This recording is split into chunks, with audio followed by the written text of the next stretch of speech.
हरि ओम नमस्कार दोस्तों। स्वागत है आप सभी का संस्कृतम वर्धयामा यूट्यूब के इस चैनल में। आज हम लोग इस वीडियो के अंदर में संस्कृत के सभी प्रतियोगी परीक्षाओं के लिए अति महत्वपूर्ण प्रश्न करेंगे जो कि वेदांग साहित्य के ऊपर आधारित है। इससे पहले मैंने वेदांत साहित्य का वीडियो बना दिया है जिसमें वेदांग साहित्य का संपूर्ण विवरण मतलब पूरा वैसा विवरण नहीं, मतलब सामान्य जितना परीक्षा से रिलेटेड जो भी था उतना मैंने वर्णन कर दिया है। अब इसके ऊपर जो मैंने 35 प्रश्न पूछे थे टेलीग्राम ग्रुप के ऊपर में, तो उन 35 प्रश्नों के उत्तर बता रहा हूँ और विद डिटेल के साथ में उत्तर बता रहा हूँ ताकि आप लोगों को हमेशा याद रहे। देखिए, और ये डीएसएसबी, पीजीटी, टीजीटी और ये जो भी कॉम्पिटिटिव एग्जाम्स होते हैं उन सब के लिए जरूरी है। ये नेट के 25 कोड के लिए तो ये आवश्यक है ही, क्योंकि ये 25 कोड का पहले इकाई का लास्ट लास्ट विषय है। पहले इकाई में हम लोग इस वीडियो के साथ में हमारा पहला इकाई समाप्त हो जाएगा। फिर इसके बाद में आपका दूसरा इकाई शुरू होगा जिसके अंदर में सूक्त है, अग्नि सूक्त, इंद्र सूक्त, इन सब के ऊपर में फिर हम लोग आगे चर्चा करेंगे। ठीक है, और ये 73 कोड के लिए भी इम्पोर्टेंट है। चलिए, और ये टेलीग्राम ग्रुप है। ठीक है, टेलीग्राम ग्रुप का लिंक है। इस लिंक को मैं डिस्क्रिप्शन बॉक्स में डाल दूंगा, वीडियो के नीचे डिस्क्रिप्शन बॉक्स होता है। तो आप लोग इस लिंक पर क्लिक करके टेलीग्राम ग्रुप में ज्वाइन हो जाइए, क्योंकि इन वीडियोस की पीडीएफ आपको इस टेलीग्राम ग्रुप पे मिल जाएगी। ठीक है, पीडीएफ यहाँ से मिल जाएगी। और दूसरा क्या होगा कि पीडीएफ के अलावा जो मैं क्वेश्चंस पूछता हूँ, जैसे अभी मैंने कहा कि 35 क्वेश्चन मैंने वेदांत साहित्य के ऊपर पूछे और उन्हीं प्रश्नों का उत्तर मैं इस वीडियो में बता रहा हूँ। तो जब आप लोग ग्रुप में जुड़ जाएंगे तो उसके बाद आप लोग भी उन प्रश्नों का उत्तर दे सकते हैं। और जब जैसे जैसे मैं प्रश्न पूछता रहूंगा, आप लोग अपने प्रश्न उन प्रश्नों का उत्तर दे करके अपने अभ्यास को, परीक्षा की तैयारी को और ज्यादा कारगर बना सकते हैं। ठीक है ना। अभी तो उसमें 37 लोग जुड़ गए हैं और 100 लोग जब हो जाएंगे तब मैं डेली क्विज कर मतलब डेली क्विज रूप में कराया करूंगा, जिसमें कि क्वेश्चन पूछें और उसी टाइम उसका आंसर मिल जाएगा। और जितने भी लोगों ने आंसर दिया उन लोगों में आपका कितने नंबर रैंक पर है, आप आप कितने रैंक पर हो ये भी आपको पता लगता रहेगा। ठीक है। इसके बाद में ये टेलीग्राम चैनल का लिंक है, संस्कृतम वर्धयामा। इस पर भी मैं इसके पीडीएफ डाल दूंगा। और इस चैनल पर अगर आपको कोई भी नोट्स चाहिए, कोई भी बुक चाहिए, जो या कुछ भी चीज चाहिए आपको, वो इस चैनल पे आपको उपलब्ध हो जाएगा। ठीक है। और इसके बाद में ये स्वप्न वासु दत्ता का चैनल है। इस स्वप्न वासु दत्ता जो ये चैनल है, इसमें आप लोगों को पता है कि स्वप्न वासु दत्ता नाटक जो है पूरा हो गया है। पूरा 21 भागों में पूरा नाटक हुआ है, तो उसके पूरे वीडियोज यहाँ पर उपलब्ध है। यहाँ से आप लोग लेकर के इसको डाउनलोड कर सकते हो। डाउनलोड करके कभी भी उसको आप देख सकते हो, बिना नेट अगर नहीं भी है तब भी आप उसको आराम से देख सकते हो। ठीक है। चलिए शुरू करते हैं। सबसे पहला प्रश्न देखिए, प्रश्न संख्या 1। वेदानां स्वरूपम ज्ञातुम सहायक वस्तुनः नाम अस्ति। मतलब वेदों के स्वरूप को जानने के लिए सहायक वस्तु का नाम क्या है? चत्वारः वेदाः, वेदांगानि, स्मृतयः या वैदिक वाङ्मय। तो ये तो बिल्कुल इजी प्रश्न है। वेदांगानी, वेदों के स्वरूप को जानने के लिए 6 वेदांग है। और उन 6 वेदांगों के नाम अगर देखने हैं आपको, तो मैं आपको नाम दिखा देता हूँ।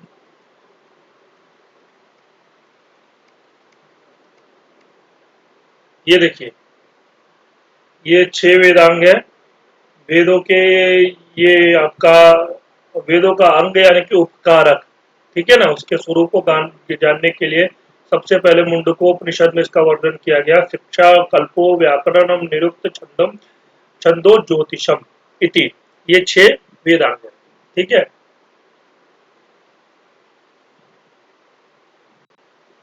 उसके बाद में हम लोग चलते हैं। ये हमारा पहले का आंसर हो गया, वेदांगानी। इसके बाद दूसरा प्रश्न, प्रश्न संख्या दूसरा, द्वितीय।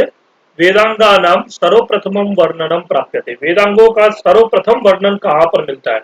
मांडुक्योपनिषदि, मुंडकोपनिषदि, तैत्तिरीयोपनिषदि या ऋग्वेदे। तो देखो, वेदांगों का सर्वप्रथम जो है वो आपका वर्णन कहाँ पर मिलता है? देखो, ये लिखा है यहाँ पे कि मुंडकोपनिषद में चारों वेदों के साथ उनके 6 वेदांगों की गणना कराकर उन्हें अपरा विद्या कहा गया है। यानी कि सबसे पहले जो है मुंडकोपनिषद में कहा गया है और फिर वहां पे अपरा विद्या इसको कहा गया है। तत्र परा ऋग्वेदो यजुर्वेद सामवेदो अथर्ववेद शिक्षा कल्पो व्याकरणम निरुक्तम छंदो ज्योतिषम इति। ठीक है, इस प्रकार यहाँ पर सबसे पहले वेदांग का वर्णन जो है वो आपका ऋग्वेद में या मुंडकोपनिषद में मिलता है। ठीक है, तो इसका आंसर क्या हो जाएगा? मुंडकोपनिषद।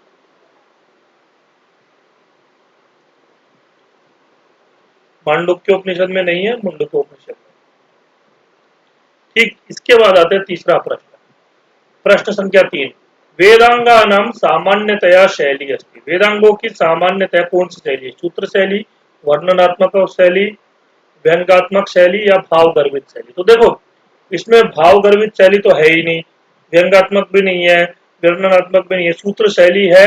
और ये आपको पता ही है, जैसे स्रोत सूत्र, गृह सूत्र, कल्प सूत्र, धर्म सूत्र, और आपके जो भी है छंद, छंद के अंदर में छंद सूत्र हो गया।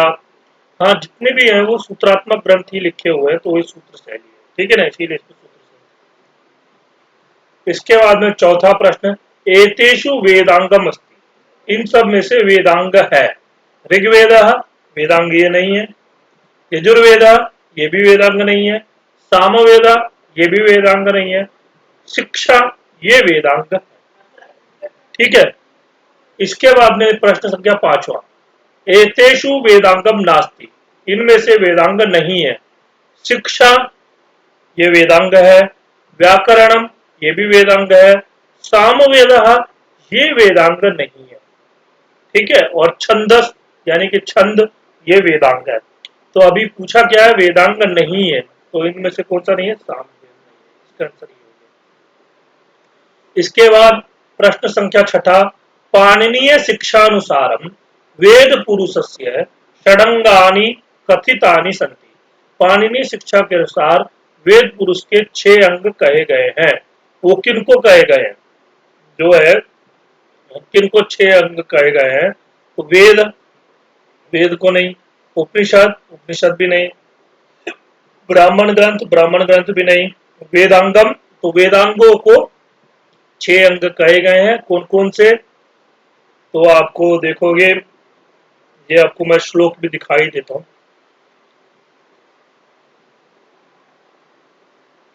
ये देखिए, छंद पादौ तु वेदस्य, मतलब छंद जो है वो पाद है। ठीक है, हस्तो कल्पोत्थ पठ्यते, हाथ कल्प है। ज्योतिषाम अयनम चक्षु, ज्योतिष जो है वो चक्षु है। चक्षु का मतलब नेत्र है। निरुक्तम स्रोत्रम उच्यते, निरुक्त मतलब स्रोत है, स्रोत मतलब कान। हाँ, तो फिर इसके बाद शिक्षा घ्राणम तु वेदस्य, शिक्षा जो है वो घ्राण है, घ्राण मतलब नासिका। मुखम व्याकरणम स्मृतम, मुख जो है वह व्याकरण है। यानी कि 6 वेदांगों को वेदों के अंग के रूप में परिभाषित किया गया है। कहाँ पर? वो पाणिनीय शिक्षा के अंदर। ठीक, इसके बाद में हमारा प्रश्न संख्या 7वां, वेदस्य मुखम अस्ति। अभी मैंने बताया कल्पम, फिर से श्लोक दिखा देता हूं आपको। देखो, मुखम, मुखम व्याकरणम स्मृतम, मुख जो है वो व्याकरण है। शिक्षा घ्राण मतलब नासिका है। निरुक्त स्रोत है, स्रोत मतलब कान है। हाँ, ज्योतिष जो है वो चक्षु है। छंद पाद है, और कल्प हस्त है। ठीक है, इस प्रकार आपको याद रखना है। तो फिर इसका आंसर मुख किसे बोलते हैं? व्याकरण को।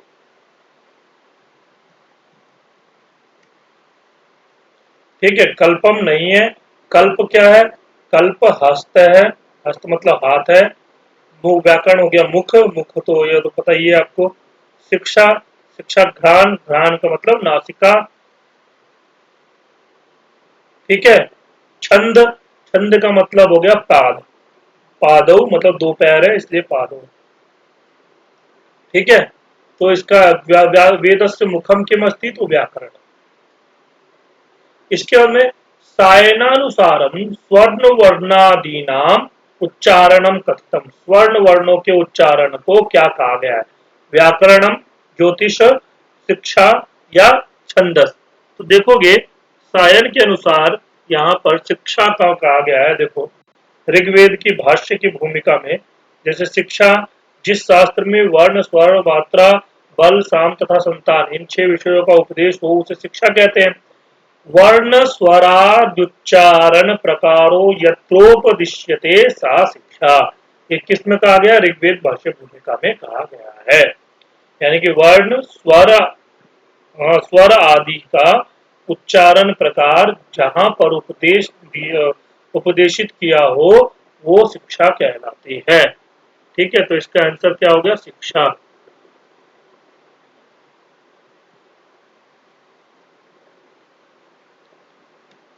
ठीक है,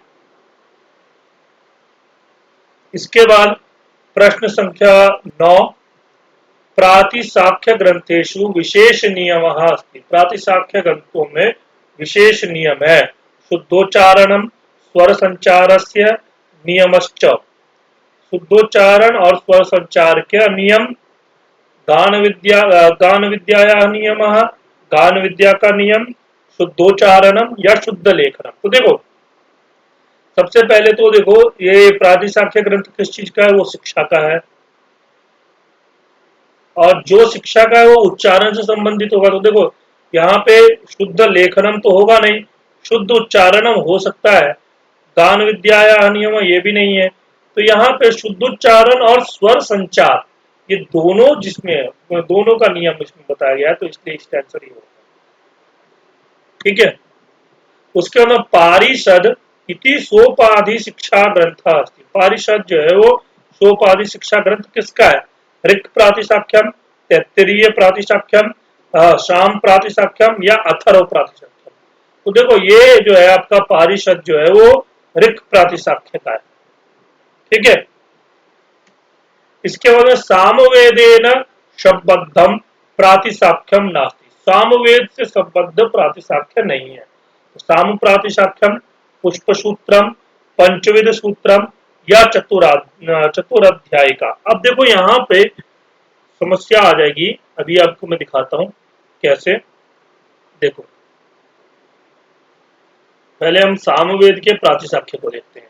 ये देखिए ये है सामवेद का प्रातिशाख्य। पहला होगा साम प्रातिशाख्य, इसमें सामतंत्र, पुष्पसूत्र और ऋक् तंत्र ये 3 स्वतंत्र ग्रंथ है। तो अब देखो साम प्रातिशाख्य ऑप्शन में था तो ये तो होगा ही। ठीक है, और पुष्पसूत्र भी ऑप्शन में था, तो ये दो तो ऑप्शन में है, अब 2 बचते हैं। ठीक है, तो उन दोनों में से कौन सा होगा? इससे पहले मैं आपको दिखा देता हूं, 1 मिनट। यहाँ देखिए अथर्व प्रातिशाख्य है, अथर्व प्रातिशाख्य तथा सौनकीय चतुराध्यायी नामक 2 पृथक ग्रंथ है। सौनकीय चतुराध्यायी, ठीक है ना, ये चीज याद रखना है, सौनकीय चतुराध्यायी। तो अब यहाँ चलते हैं हम लोग प्रश्न पर।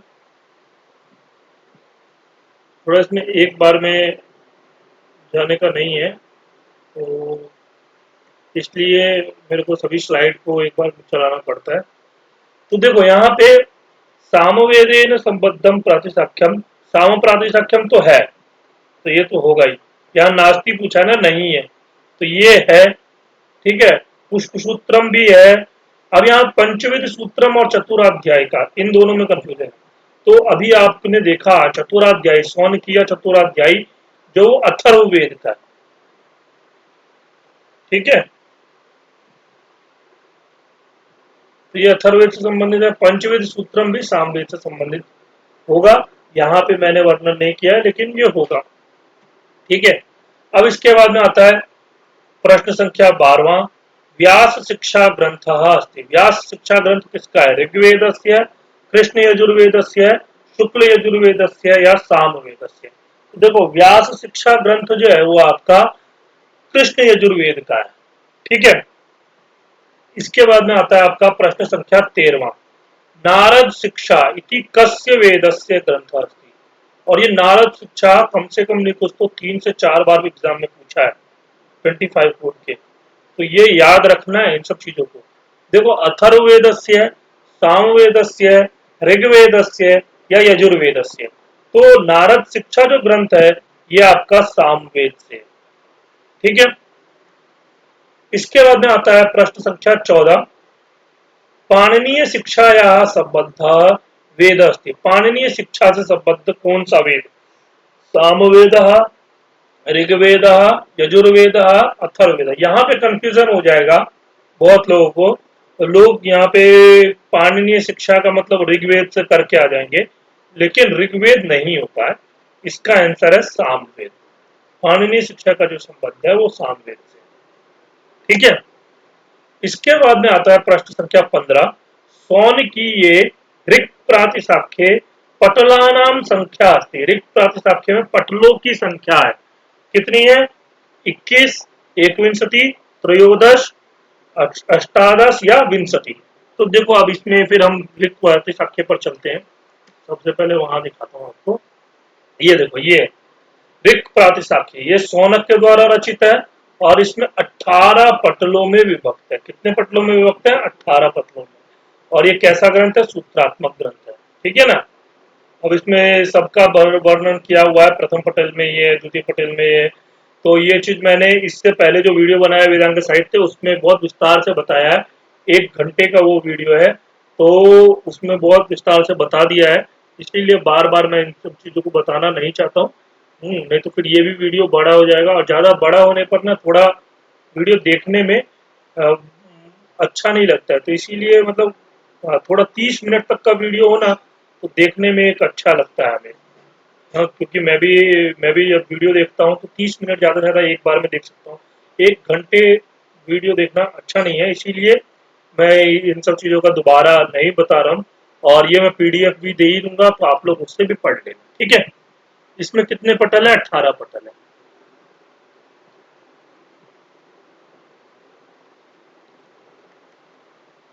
ठीक है, अब ये व्यास शिक्षा हो गया, 13वां प्रश्न हो गया, 14वां भी हो गया। 15वें का 21 नहीं है, 13 नहीं है, 18 है, ठीक है। इसके बाद में आता है शिक्षा ग्रंथा वेदानां काशां विधीनां निरूपकानि सन्ति। निर्वचनस्य, उच्चारणस्य, व्याकरणस्य या काल निर्धारणस्य। देखो, काल निर्धारणस्य है नहीं, व्याकरणस्य है नहीं, निर्वचनस्य है नहीं, ये उच्चारण का ही है। और पता ही है स्वर वर्ण इन सब चीजों का उच्चारण होता है। इसके बाद प्रश्न संख्या 17, पुष्प सूत्रम कस्य वेदस्य प्रातिशाख्यम अस्ति।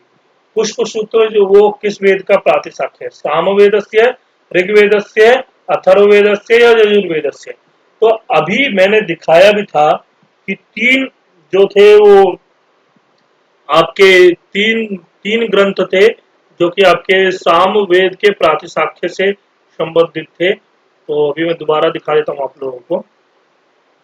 ये देखो, साम प्रातिशाख्य, इसमें सामतंत्र, पुष्पसूत्र और तथा ऋक्तंत्र, ये तीन जो है स्वतंत्र ग्रंथ मिलते हैं। तो पुष्पसूत्र किससे संबंधित हो गया? आपका साम प्रातिशाख्य, ठीक है।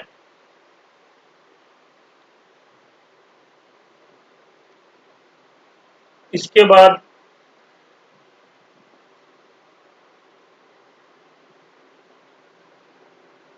18वां प्रश्न, पहले ये इसका सामवेद से संबंधित हो गया। 18वां प्रश्न, स्रोत सूत्राणाम वर्ण विषय। स्रोत सूत्रों में वर्ण विषय है। संस्कारम, आश्रम कर्तव्यम, वैदिक यज्ञ, यज्ञ वेदी निर्माण। तो देखो, स्रोत सूत्र के बारे में मैंने बहुत विस्तार से बताया था। मैं दोबारा आपको दिखा देता हूँ। बार बार दिखाने का मेरा उद्देश्य ये रहता है, नहीं तो आंसर तो मैं ऐसे ही बता दूंगा आप लोगों को, लेकिन दिखाने का उद्देश्य ये रहता है कि इससे आपके दिमाग में छप जाए, और फिर कभी आपको लोगों से गलतियां ना हो, ठीक है ना। अब बार बार किसी चीज को जब हम देखते हैं तो वो हमें याद रहता है, ठीक है। स्रोत सूत्र में वैदिक ब्राह्मणों में वर्णित यज्ञ यागादि विधानों का संक्षिप्त विवरण मिलता है। तो इसमें किस चीज का वर्णन मिलता है? यज्ञ यागादियों का संक्षिप्त विवरण मिलता है, ठीक है।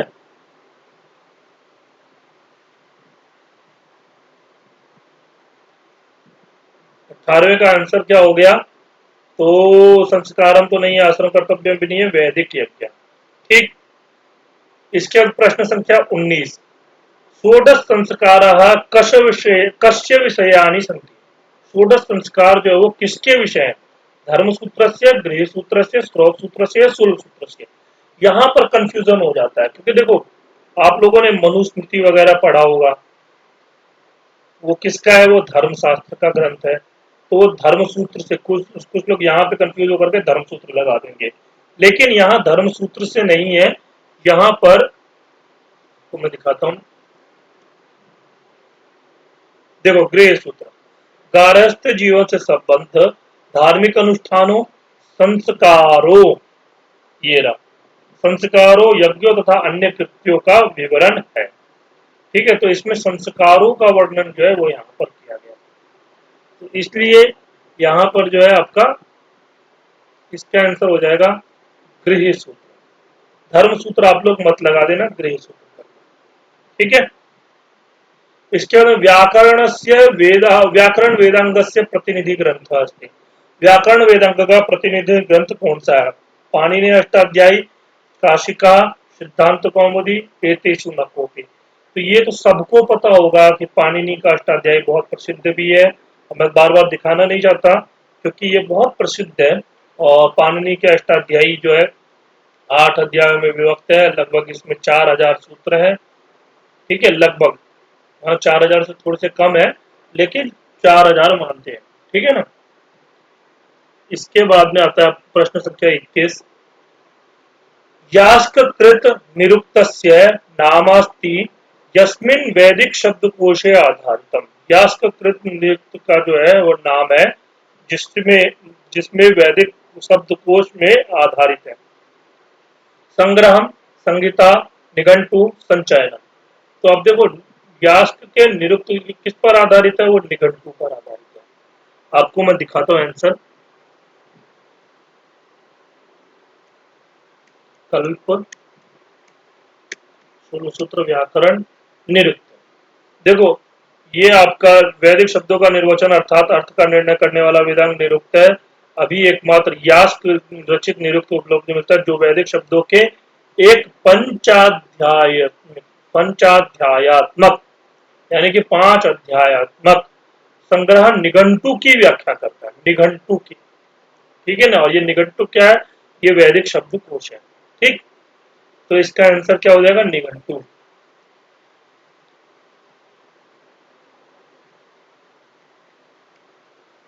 प्रश्न संख्या 21 का आंसर क्या हो गया? निघंटु। इसके बाद आता है प्रश्न संख्या 22, यास्क निरुक्ते अध्याय सन्ति। यास्क के निरुक्त में कितने अध्याय? चतुर्दश, 14, 16, 16, 10 और अष्ट, मतलब 8। तो देखो यास्क के निरुक्त में कितने अध्याय हैं? अभी आपको यहाँ पे दिखाता हूँ।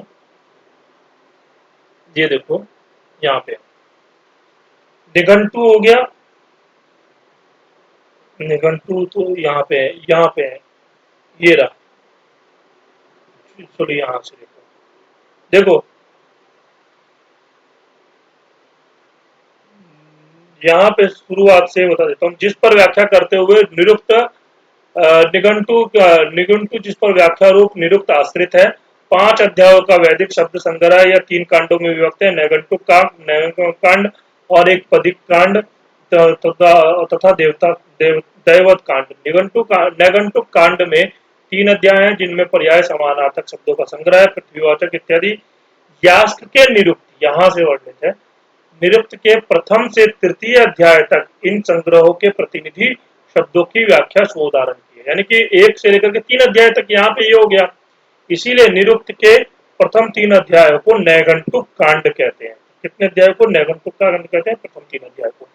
ये मैं दोबारा बता रहा हूँ क्योंकि इस प्रकार के प्रश्न बन जाते हैं कि नैगंटुक कांड निरुक्त के किन अध्यायों को कहते हैं। ये पहला, दूसरा, तीसरा, यानी कि 1 से लेकर के 3 तक या 1 से लेकर के 4 तक, इस प्रकार के प्रश्न अगर हार्ड डीपली बनाना है तो ऐसे प्रश्न बन सकते हैं। ठीक है, निरुक्त के प्रथम अध्याय में पदों के 4 भेद ये सारे वर्णित है, नाम, आख्यात, उपसर्ग और निपात। इनके ऊपर में हम लोग चर्चा करेंगे। द्वितीय अध्याय में इन सब चीजों का वर्णन है। निघंटु का चतुर्थ अध्याय नैगम कांड, ठीक है ना, ये नैगंटुक कांड हो गया। तो नैवगम कांड जिसमें वेदों के संकलित क्लिष्ट और स्वतंत्र पदों का संग्रह किया गया है और 3 खंडों में किया गया है। इन 3 खंडों की व्याख्या पूर्वत उदाहरण सहित निरुक्त ने चतुर्थ, पंचम एवं षष्ठ अध्याय में क्रमशः की है। यानी कि नैगम कांड की व्याख्या निरुक्त के चतुर्थ, पंचम एवं षष्ठ अध्याय में किया गया, यानी कि 6 अध्याय हो गए। फिर उसके बाद में नैगम कांड, जिसे नैगम कांड कहा गया, निघंटु के पंचम अध्याय में देवता वाचक शब्द 6 खंडों में संकलित है। यानी कि नैघंटु का जो है ना, वो 5वां अध्याय, निघंटु का 5 ही अध्याय निघंटु में, तो जो 5वां अध्याय है वो देवत कांड है, वो 6 भागों में, यानी कि सप्तम से लेकर के द्वादश अध्याय तक जो है उसकी व्याख्या की, उसे दैवत कांड कहते हैं, वो निरुक्त में हो गया। तो ठीक है, तो ये पूरा 3 भागों में, मतलब 3 भागों में निघंटु जो विभक्त है उसको इन्होंने 12 अध्यायों में विभक्त किया। अब 12 अध्यायों में तो विभक्त कर दिया, इसके बाद में क्या किया, जो ये देखो 13वां और 14वां ये परिशिष्ट के रूप में जोड़ा। तो इस प्रकार निरुक्त के अंदर में 14 अध्याय, 12 अध्याय के अंदर में पहले 3 अध्याय हो गए नैघंटुक कांड,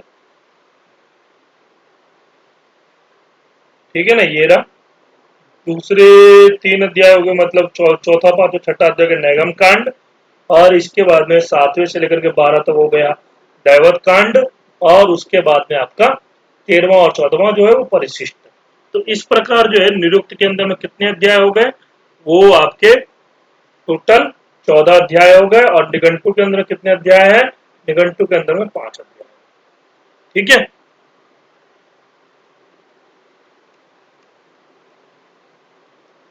तो इसके 14 अध्याय हो गए। इसके बाद निघंटो अध्याय संति, निघंटु में कितने अध्याय हैं, 5, 4, 8, 6, तो ये तो बिल्कुल एक बार में करना चाहिए 5। इसके बाद निरुक्त प्रतिपाद्य विषय, निरुक्त का प्रतिपाद्य विषय वर्णागम, उच्चारणम, प्रत्यय ज्ञानम या छंद ज्ञानम। तो देखोगे निरुक्त के ऊपर पंचविधम निरुक्तम उक्तम, जो 5 प्रकार के निरुक्त कहे गए हैं, उन निरुक्तों के अंदर में बताया गया है क्या कि जो निरुक्त का क्या निरुक्त के अंदर किस किस चीजों का वर्णन किया गया है। वर्णागम, वर्ण विपर्यश्च, दूचापरो वर्ण विकारनाशो, धातोस्तदर्थातिशयेन योगस्तदुच्यते पंचविधम निरुक्तम। इसमें वर्णागम, वर्ण विपर्यय, दूचापरो वर्ण विकार नाशो, और धातुस्तदर्थ, धातु उसका अर्थ, योगस्तदुच्यते, हाँ, अतिशयेन योगस्तदुच्यते पंचविधम निरुक्तम। तो ये 5 प्रकार का निरुक्त यहाँ पर कहा गया है। तो इसका आंसर क्या हो गया, वर्णागम। उच्चारणम शिक्षा का है, प्रत्यय ज्ञानम जो आपका व्याकरण का कहेंगे, और छंद ज्ञानम तो आपको पता है। वेद पुरुषस्य पाद रूपेण स्वीकृतम। तो अब ये मुझे बार बार श्लोक दिखाना की जरूरत नहीं है। कल्प जो है वो आपका हस्त हो गया, व्याकरण मुख हो गया, मुख्य नहीं मुख, ठीक है, और छंदस हो गया पाद हो, और शिक्षा क्या हो गया, ध्यान, ठीक। इसके बाद आचार्य पिंगल से छंदो ग्रंथ अस्ति।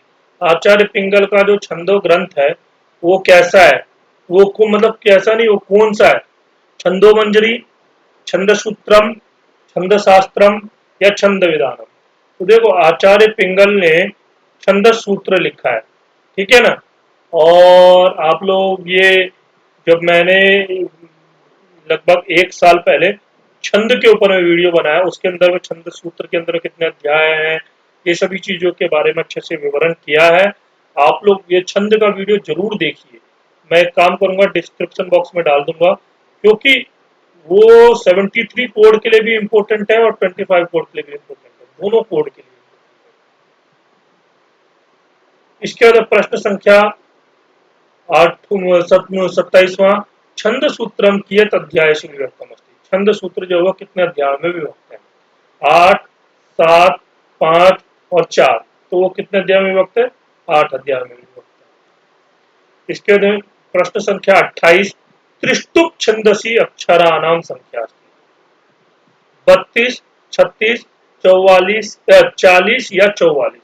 अब यहाँ देखो, यहाँ पर त्रिष्टुप छंद का मैं एक बार दिखा देता हूँ आपको, क्योंकि ये दिखाना जरूरी है और ये आप लोग याद भी रखना, क्योंकि ये बहुत बार इस पे प्रश्न आया है कि देखो गायत्री,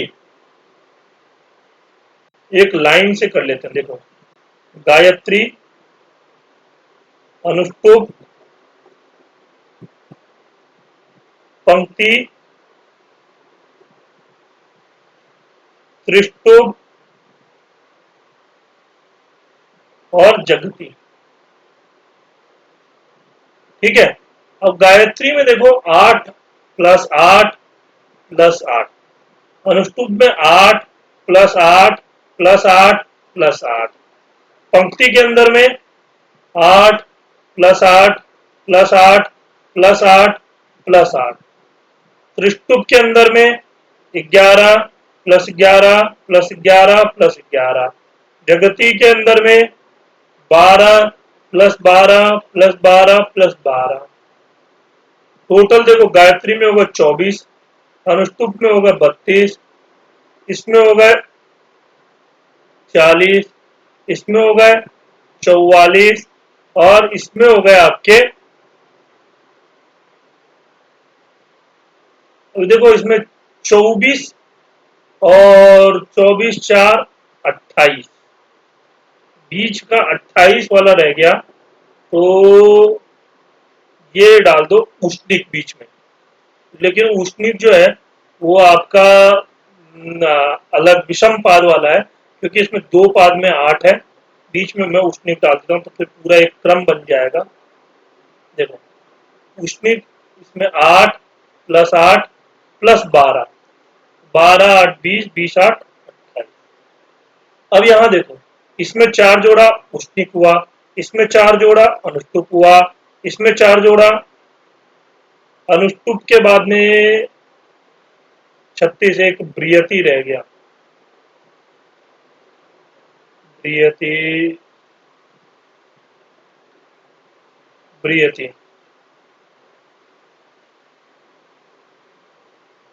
एक बीच में एक ब्रियति रह गया। ये विषम पाद वाले हैं इसीलिए मैंने नहीं लिखा। 8 प्लस 8 प्लस 12 प्लस 8, 12 8 20, 20 8 28, 28 और 8 36। अब यहाँ पर ये बिल्कुल एक क्रम बन गया 4 4 का। देखो गायत्री, उष्णिक, अनुष्टुप, ब्रियति, पंक्ति, त्रिष्टुप, जगति, ऐसे करके याद रखोगे तो 24 4 28, 28 4 32, 32 4 36, 36 4 40, 40 4 44, 44 और 4 48, इस प्रकार याद रख सकते हो।